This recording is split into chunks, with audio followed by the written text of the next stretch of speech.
ओम नमः शिवाय सीरियल को फुल HD क्वालिटी में पूरा देखने के लिए हमारे चैनल को सब्सक्राइब करें और बेल आइकन को दबाएं ताकि आपको हमारे नए नए एपिसोड्स देखने को मिलते रहें।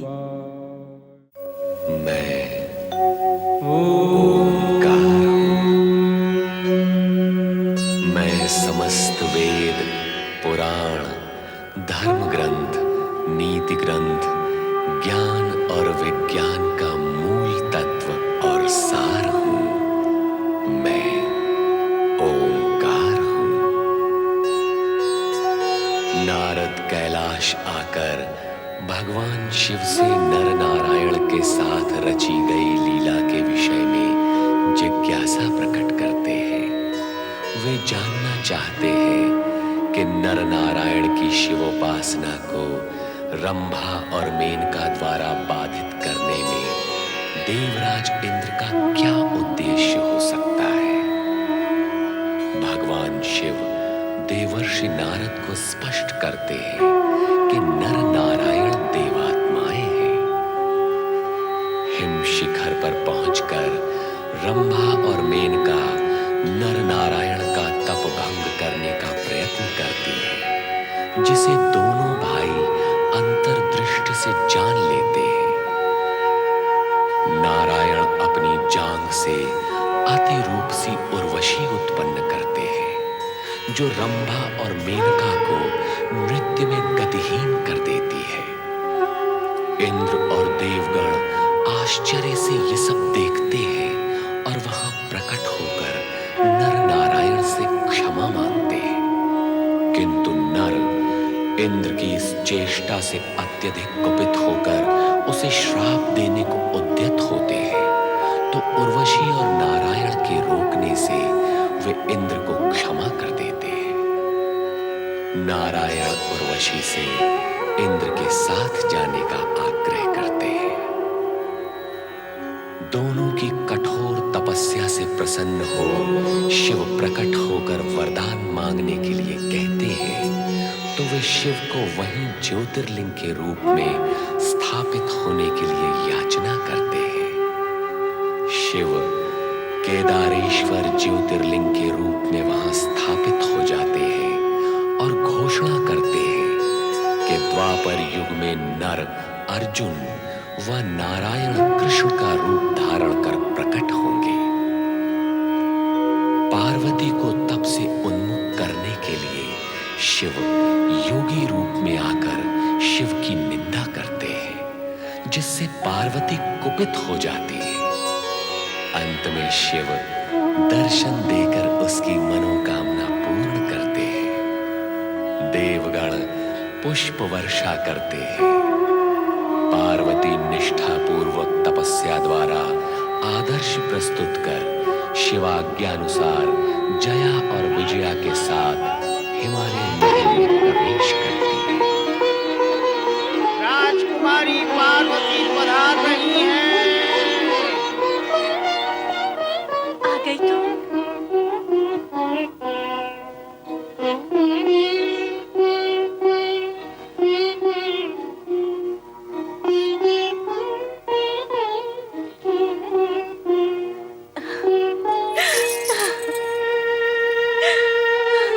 मेरी बेटी, माते, मेरी पुत्री।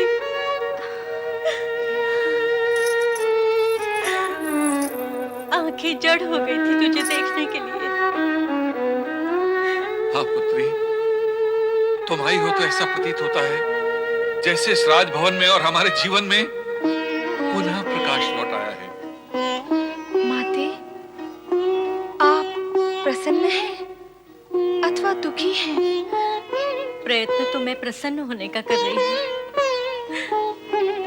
पर भावावेश में मन भर आया है।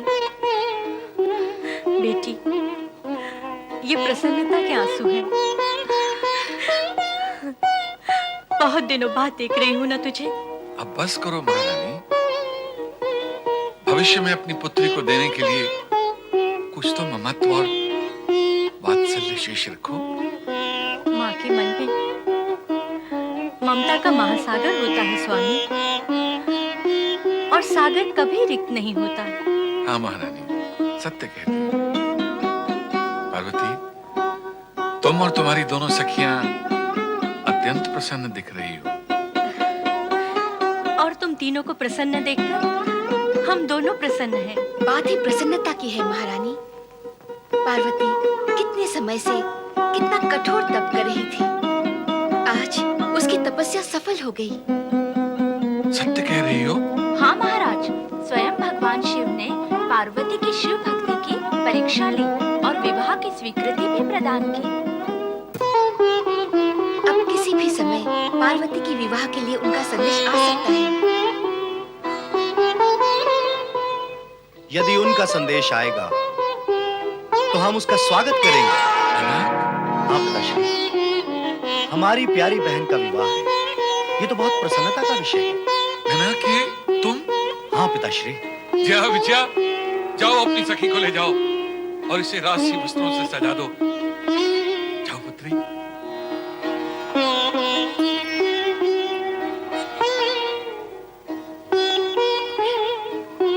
प्रतिहारी। जी महाराज। हाँ, मंत्री को बुलाओ। जो आज्ञा महाराज। पिताश्री, पार्वती की अनुपस्थिति हम सब के लिए असहनीय थी। आज उसके लौट आने से मन अत्यंत प्रसन्न हो गया। महाराज की जय हो। मेरे लिए क्या आज्ञा है महाराज? हाँ मंत्री, हमारी पुत्री पार्वती अपनी तपस्या पूर्ण करके लौट आई है।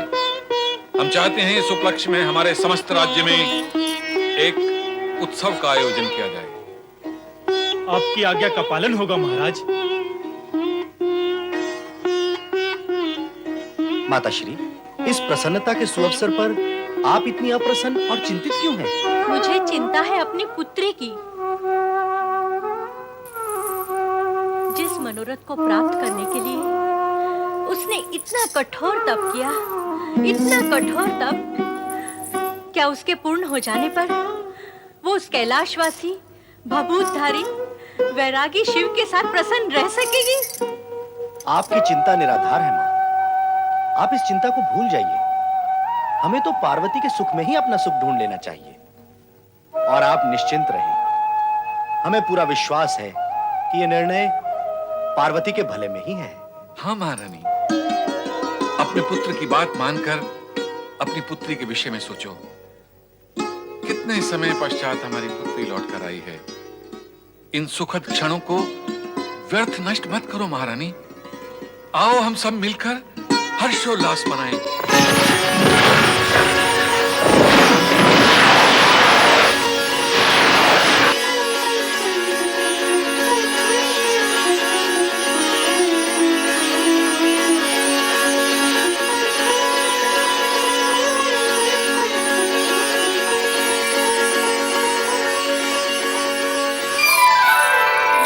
प्रजापालक पर्वत नरेश महाराज हिमालय राज की जय। दयानिधि गौरक्षक प्रतिपालक महाराज हिमालय राज की जय। महारानी मैना देवी की जय। महाराज हिमालय राज और महारानी मैना देवी की लाडली सुपुत्री कुमारी पार्वती की जय। महाराज हिमालय राज और महारानी मैना देवी की लाडली सुपुत्री कुमारी पार्वती की जय। राज राजेश्वरी कुमारी पार्वती की जय। राज राजेश्वरी कुमारी पार्वती की जय।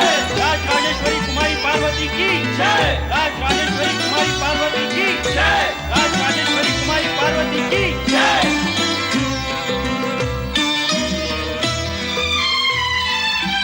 प्रिय सभासदों, राज्य के अधिकारियों एवं माननीय अतिथिगण, जैसा कि आप सभी को ज्ञात है कि हमारी पुत्री पार्वती एक अंतराल के पश्चात अपना धार्मिक अनुष्ठान पूर्ण करके लौटी है।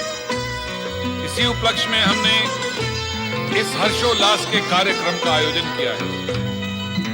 हमें आशा है कि आप सभी शुभ चिंतकों के आशीर्वाद व कामना से हमारी पुत्री का अनुष्ठान फलीभूत हो जाए। इस हर्षोल्लास की बेला में हमने नृत्य, गान एवं स्वांग का आयोजन किया है। हमें निस्संदेह आशा है ये सभी कार्यक्रम आपको मंत्रमुग्ध कर देंगे। ओम सत्सत। ओम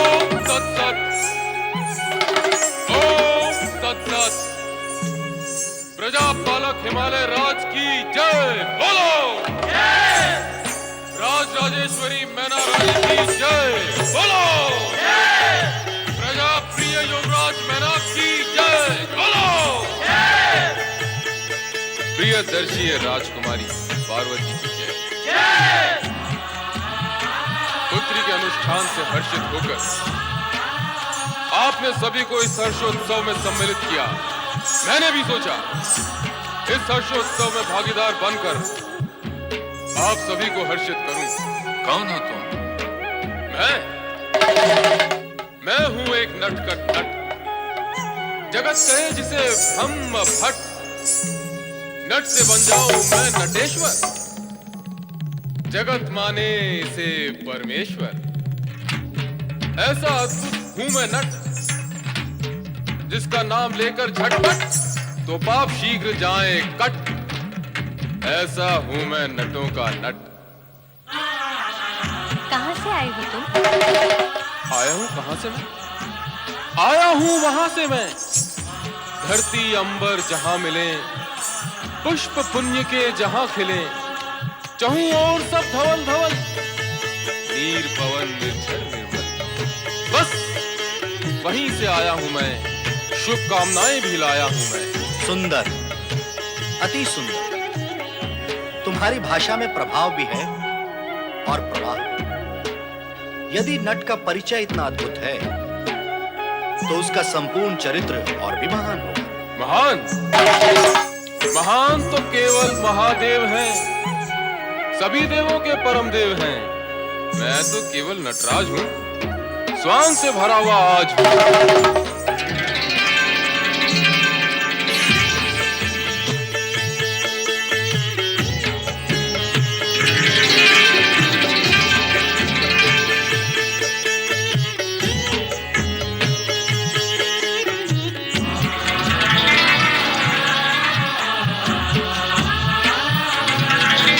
नटराज, तुम महादेव के भक्त भी हो। महादेव का भी और महादेवी का भी।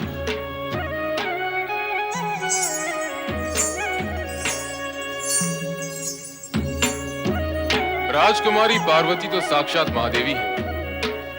सुंदर वस्त्रों और आभूषणों से कैसा सुंदर रूप निखर आया है। सलोने मुख पर खिलते फूलों सी मुस्कुराहट, माथे पर नागिन सी बल खाती लट, काली तिरछी भौहें जैसे भौरे लेते करो, बाकी चितवन जिसे देख खेल उठे मन। मानो उमड़े हो काले घन। कितना भव्य है ये सात सवर और कितनी सुंदर है ये बंठन। ऐ नट, अपनी सीमा और मर्यादा में रह। शांत राजकुमार मैनाक राज। क्रोध नहीं है भला काज। हर्षोल्लास का दिन है आज। नाचो गाओ बजाओ साथ, अन्यथा गिर जाएगी तुम्हारी लाज।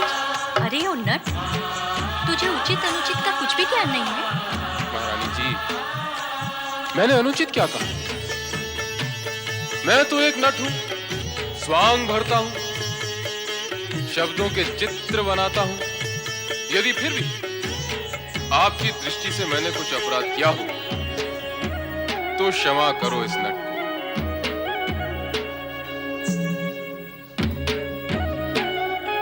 क्यों राजकुमारी पार्वती जी, अब आप ही कहें, मुझसे क्या कोई धृष्टता हुई? आपने मेरा रूप देखा ना, नट का रूप। मैंने भी तो आपका रूप देखा, महादेवी का रूप। जो मैंने देखा वो कहा। अब आप भी वही कहें जो आपने देखा। क्यों? मैंने क्या कुछ अनुचित कहा? अनुचित तो ना मैं करता हूं न देखता हूं,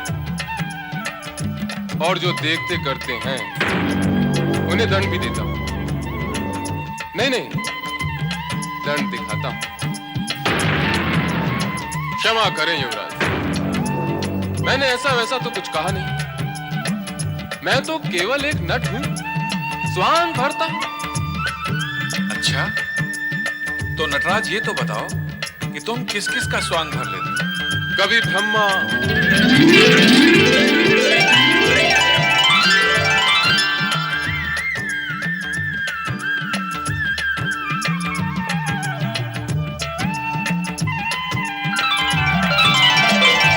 कभी विष्णु,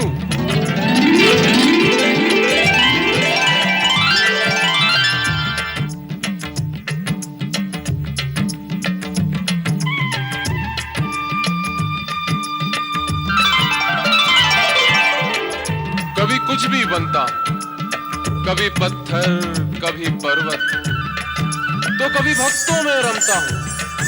अच्छा, इतने सारे रूप धर लेते हो? यूं तो है मेरे रूप बने, फिर भी मैं हूं केवल एक। क्रोध करूं तो अहंकार हूं, शांत रहूं तो ओमकार हूं। ये सब प्राणी चित्र है मेरे, और मैं इनका चित्रकार हूं। नटराज, तुम अद्भुत, उत्तम रूपकार, चित्रकार और कलाकार। तुमने हम सभी को अपनी शब्द चित्रकारी और वाणी कौशल से प्रसन्न किया है। तुमने हम सबका मनोरंजन किया है। तुम पुरस्कार के अधिकारी हो। हम भी तुम्हें प्रसन्न करेंगे। जी महाराज। नहीं,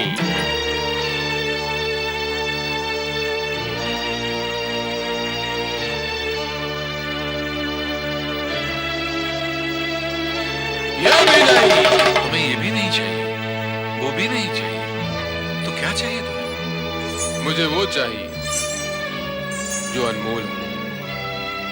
तो क्या हाथी, घोड़े, हीरे जवाहरात चाहिए तुम्हें? नहीं, पद, अधिकार, प्रतिष्ठा चाहिए तुम्हें? नहीं महाराज नहीं, मुझे ये सब कुछ नहीं चाहिए। स्पष्ट शब्दों में कहो, क्या चाहिए तुम्हें? मुझे वो चाहिए जो आपको सबसे अधिक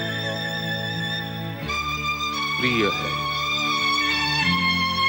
अरे वाचाल, मुझे सबसे प्रिय तो मेरी पुत्री पार्वती है। हाँ, आपकी वही प्रिय और सुंदर पुत्री पार्वती मुझे चाहिए।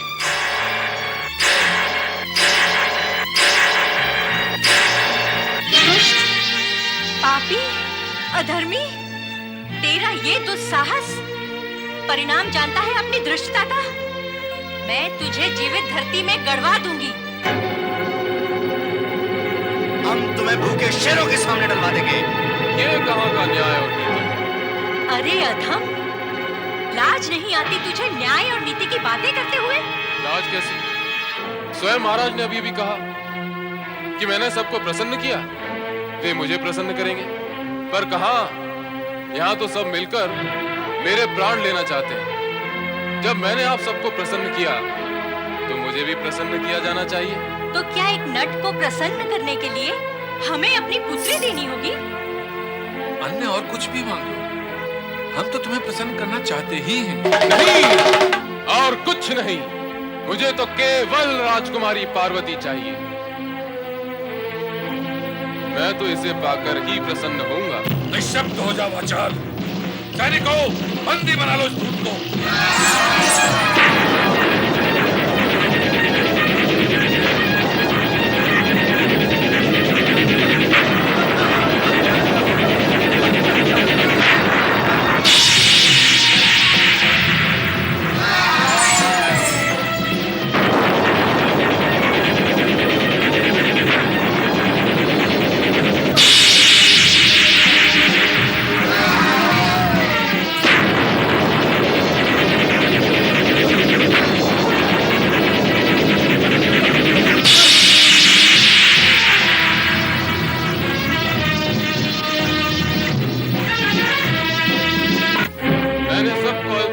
अदृश्य कर दिया है। मैं जो चाहूं वो कर सकता हूं, मेरा कोई कुछ नहीं बिगाड़ सकता। पर राजन, ध्यान रहे, मन प्रसन्न करने वाले नट को खाली हाथ लौटाना शुभ नहीं होता, इसका परिणाम भी शुभ नहीं होगा। पुनः विचार कर ले हिमालय राज। विचार हो चुका, तुम्हें मृत्युदंड मिलेगा। मैं तुम्हें जाने नहीं दूंगा।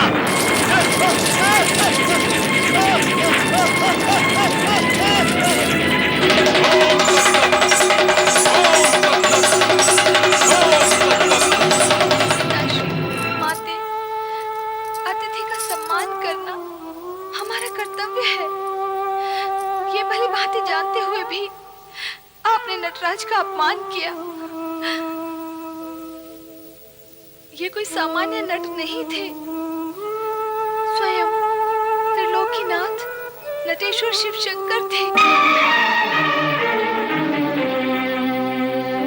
नहीं, वो नट शिव शंकर स्वयं थे।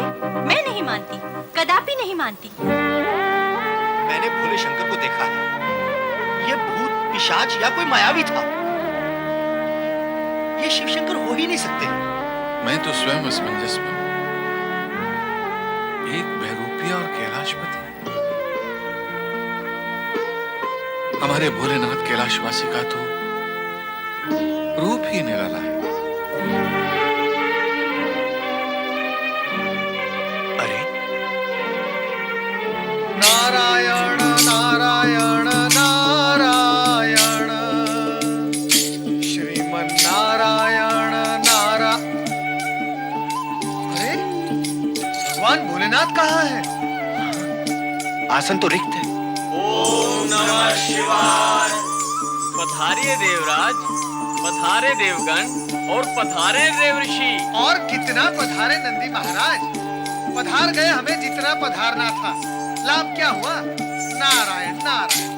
हम सब जिनके लिए यहाँ पधारे हैं वो तो कहीं और पधारे हुए हैं। अब आप ही बताओ, हो सके तो भगवान भोलेनाथ कहाँ पधारे हैं? ये तो केवल भोलेनाथ ही जाने, और कोई नहीं बता सकता। कभी कभी ऐसा भी तो होता होगा नंदी महाराज कि भोलेनाथ को ही पता नहीं कि भोलेनाथ कहाँ है ना? ऐसा तो नहीं होता है देवीशी। हाँ, संभवतः हुआ हो। आप कभी पूछना भोलेनाथ से। पूछूंगा। हाँ? ये प्रश्न मैं पूछूं? आपसे मेरी कोई शत्रुता है देवऋषि? मैंने तो आपका कोई अहित भी नहीं किया। आनंद से दिन बिता रहा हूँ। आपके मुख से नारायण का जाप सुनता हूँ, अपने मुख से ओम नमः शिवाय का जाप करता हूँ। ये सब आपसे क्या देखा नहीं जाता? अच्छा नंदी, ये तो बताओ कि देवेश्वर गए कब हैं और लौटेंगे कब? क्या बताएं? एकाएक भोलेनाथ अदृश्य हो गए। कहाँ गए हैं, क्यों गए हैं, कब लौटेंगे, इस विषय में मेरा ज्ञान तो शून्य हो गया। नंदी,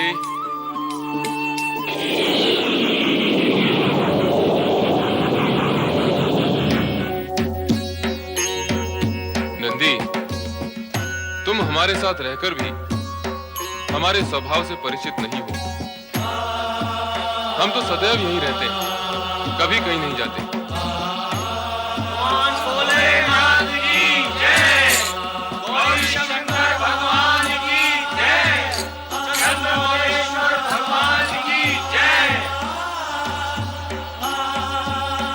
नारद, आज तो दल बल के साथ आए हो। कहो, क्या प्रयोजन लेकर आए हो? भगवान, कैसा दल और कैसा प्रयोजन। नारद, तुम्हारे होठों की फैलती मुस्कुराहट बता रही कि अब तुम्हारी लीलाओं का भी फैलाव अवश्य होगा। प्रभु स्मरण, चित्त प्रसन्नता, लोक कल्याण और होठों पर मुस्कान, यही तो जीवन है प्रभु नारद का। है त्रिकालदर्शी, तो बात रह जाती है प्रयोजन की। तो प्रभु, मूल विषय यह है कि सब उत्कंठित है ये जानने के लिए, हाँ, इन सभी देवगण में मैं भी हूं। हम सब ये जानने के लिए उत्सुक हैं कि अब आपके विवाह में विलंब क्यों हो रहा है। हाँ देवेश्वर, सारी बाधाएं समाप्त हो चुकी हैं। स्वयं आपने पार्वती की परीक्षा लेकर विवाह की स्वीकृति प्रदान की। तो अब विलंब का क्या कारण है? विलंब का कारण तो पार्वती के माता पिता ही जाने। हम तो पार्वती को दिए वचन अनुसार हिमालय भवन में उनकी पुत्री का हाथ और साथ मांगने गए थे, किंतु महाराज और महारानी ने हमारी मांग को अस्वीकार कर दिया। अस्वीकार कर दिया? ये कैसे संभव है? हिमालय राज परम ज्ञानी है, उन्होंने ऐसा क्यों किया? हमें चलकर उनसे चर्चा करनी होगी। पर हिमालय राज इस सत्य से भली भांति परिचित हैं कि उनकी पुत्री देवी पार्वती का विवाह आपके अतिरिक्त किसी और के साथ हो ही नहीं सकता। फिर भला उन्होंने ऐसा विरुद्ध आचरण क्यों किया? अब इस विषय में हम क्या कहें, ये तो वही जाने। पर हमने जो कुछ कहा वो अक्षरशः सत्य है। अब आप स्वयं विचार कर लें और जो करना है वो अवश्य करें। मैं तो हिमालय राज का जमाता बनने के लिए तत्पर हूं। देवराज, हमें शीघ्र ही चलकर हिमालय राज को समझाना होगा। हाँ देवर्षि, अब तो यही एकमात्र उपाय और मार्ग है। हे त्रिकालदर्शी, हमें आज्ञा दे। हमारी शुभकामनाएं आपके साथ हैं। नारायण नारायण।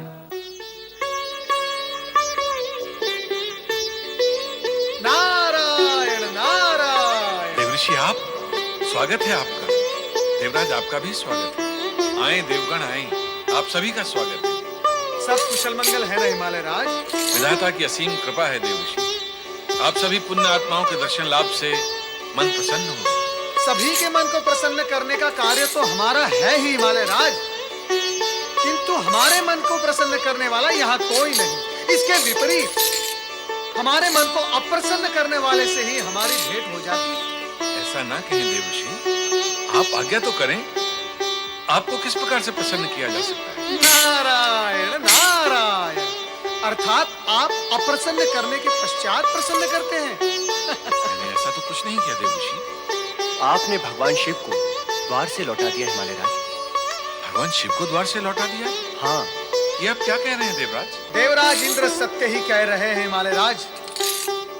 मैंने पहले ही भविष्यवाणी की थी, शिव पार्वती विवाह समीप आ रहा है। इसलिए भगवान शिव जब आपके द्वार पर आपकी पुत्री का हाथ मांगने हेतु आए थे, तो आपने उन्हें खाली हाथ लौटा दी। ये आपने उचित नहीं किया हिमालय राज।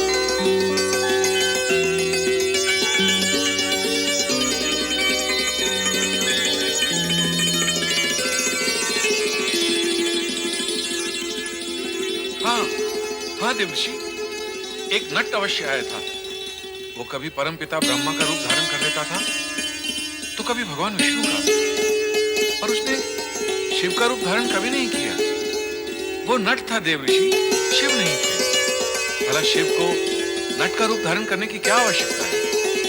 और देवर्षि, यदि भगवान शिव ने हमारी पुत्री का हाथ मांगा होता तो हम अवश्य विचार करते, पर एक नट के अनुचित आचरण को हम कैसे सहन कर सकते थे? नारायण नारायण।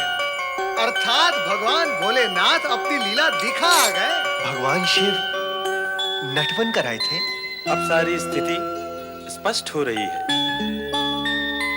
शिव जी ने जो कहा वो असत्य नहीं था। सत्य भी नहीं था। उन्होंने तो बताया ही नहीं कि वे यहाँ नट बनकर आए थे। उचित है, नट बनकर आए थे, परंतु आए तो थे। हिमालय राज, आप शिवलीलाएं नहीं समझ पाए, इसके लिए दोष किसे दे? यदि समझ जाते तो कुशल ही कुशल होता।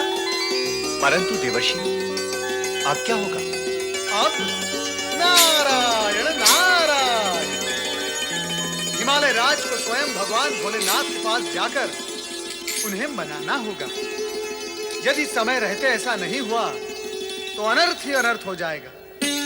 हाँ हिमालय राज, आप सावधान रहें और स्थिति को अपने नियंत्रण में रखें। और ये तभी होगा जब आप शिव जी को मना लें।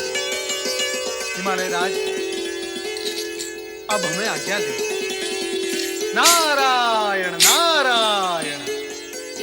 देवर्षि नारद और देवराज इंद्र के कथनानुसार भगवान शिव ही नट के रूप में आए थे। यदि शीघ्र इस समस्या का हल न किया गया तो अनर्थ हो जाएगा। किंतु प्रश्न यह है कि कि भोलेनाथ का अपमान करने के पश्चात मैं किस प्रकार से उन्हें समझा पाऊंगा कि वे पार्वती को पत्नी के रूप में स्वीकार कर लें। इस दुविधा का क्या हल हो सकता है? क्या हल हो सकता है? स्वामी, किस दुविधा में है? दुविधा यह है महारानी कि भगवान शिव हमारे यहाँ आए थे नट के रूप में। हमने उन्हें पहचाना भी नहीं और अपशब्द भी कहे। तो इसमें दुविधा कैसी? यदि हम उन्हें पहचान नहीं सके तो इसमें हमारा क्या दोष है? है महारानी, है। भगवान शिव ने बार बार संकेत किया कि मैं शिव हूं, ब्रह्म भट्ट हूं, नटेश्वर हूं। जगत मुझे परमात्मा के रूप में जानता है। मेरे नाम लेने से पाप नष्ट हो जाते हैं। उन्होंने कैलाश पर्वत का भी वर्णन किया जहां वे निवास करते हैं। भक्तों में रम जाने वाला भी कहा अपने आप को, एक रूप वाला ओंकार भी कहा, पर हम फिर भी नहीं उन्हें पहचाने। सारा दोष हमारा ही है रानी। अब इस दोष का निवारण कैसे होगा? हमें शीघ्र ही पार्वती का विवाह भगवान शिव से करना होगा। पार्वती का विवाह शिव से? उस भभूतधारी, शमशान विहारी, सर्पधारी शिव से? रानी, एक ही भूल को दूसरी बार करने की भूल करोगी तो हमारा जीवन भी भूल बनकर रह जाएगा। विवाह की तैयारियां करो महारानी। किंतु परंतु की नैया कभी किसी किनारे नहीं लगती है मैना रानी। मैंने निश्चय कर लिया है कि पार्वती का विवाह भगवान शिव से ही होगा। दानवराज महाबली तारकासुर की जय। आओ गुप्तचर, हमें तुम पर गर्व है। तुम नित नए समाचार और सूचनाएं लेकर आते हो। कहो, आज का समाचार लेकर आए हो? महाबली, आज का समाचार तो विशेष है ही, पर अशुभ भी है। गुप्तचर, इस सिंहासन पर बैठकर हमें अशुभ समाचार सुनने का अभ्यास हो चुका है। कहो, क्या कहते हो? हिमालय राज ने पार्वती का विवाह शिव के साथ करने का निश्चय कर लिया है। पार्वती, पार्वती, पार्वती! इसी पार्वती ने अपने तप की ज्वाला शक्ति से हमें स्वर्ग से बहिष्कृत किया और अपने चमत्कार से हमारे सेनापति और सैनिकों को जला डाला। हम उसका प्रतिशोध अवश्य लेंगे। पर महाबली, हम पार्वती से प्रतिशोध कैसे ले सकेंगे? वह हिमालय भवन के सुरक्षित स्थान में रहती है, जहाँ चारों ओर ऋषि मुनियों का वास है। हम सारे हिमालय राज्य को ही समाप्त कर देंगे। महाबली की जय हो। आज्ञा करें स्वामी। सेनापति भद्रासुर, हमें शीघ्र ही हिमालय राज्य पर आक्रमण करना है और वहां तोड़ फोड़ कर पूर्ण रूप से नष्ट भ्रष्ट करना है। तोड़फोड़?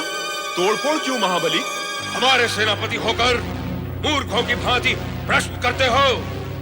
तोड़ फोड़ नष्ट भ्रष्ट करना हमारा स्वभाव है, हमारे जीवन का ढंग है, हमारे उद्देश्य का अंग है, क्योंकि हम दानव हैं। ऐसे प्रश्न मानव करते हैं, दानव नहीं।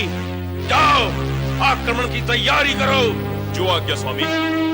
दैत्यराज महाबली तारकासुर की जय। दैत्यराज महाबली तारकासुर की जय। दैत्यराज महाबली तारकासुर की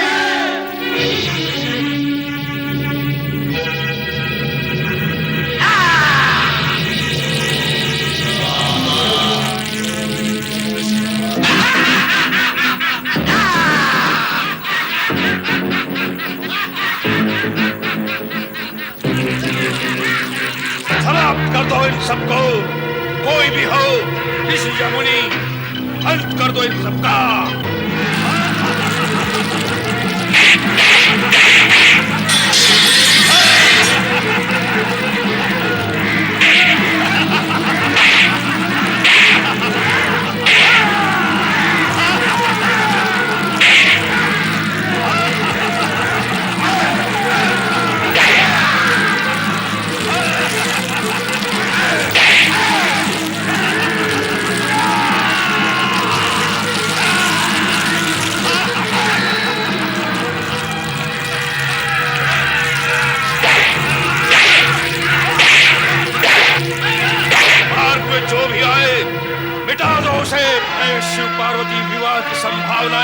समाप्त कर दूंगा। हमें अपने साथियों के वध का प्रतिशोध लेना है।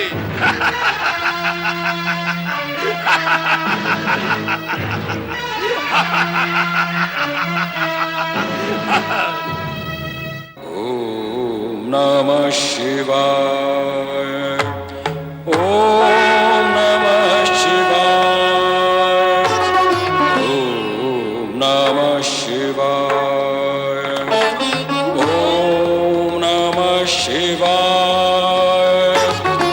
ओम नमः शिवाय। ओम नमः शिवाय। ओम नमः शिवाय। ओम नमः शिवाय। ओम नमः शिवाय।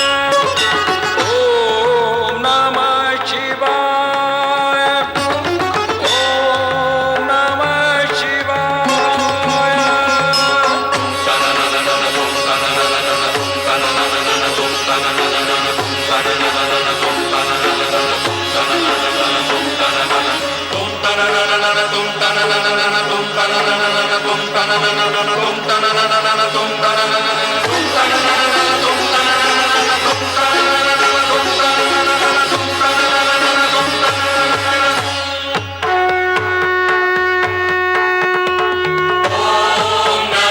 शिवाय।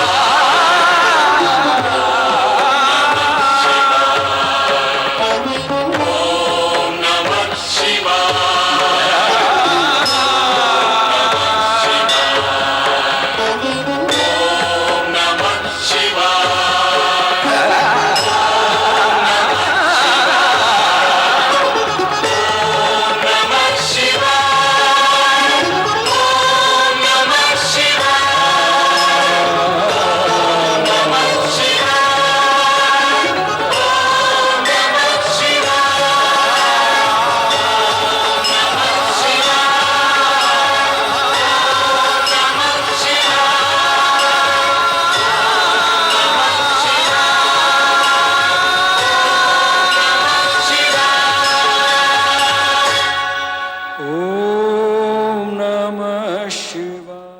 नमः शिवाय।